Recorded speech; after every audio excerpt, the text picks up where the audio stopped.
water beer mug na may something sa loob. It's 2,200. Wow. So, interactive 164, non-interactive na rin din pala 46.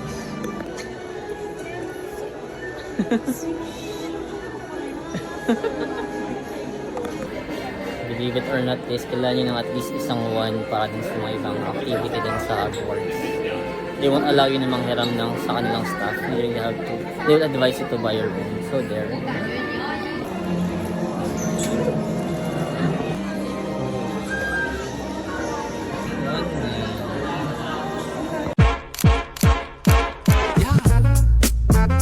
Oh, yeah. What I gotta do?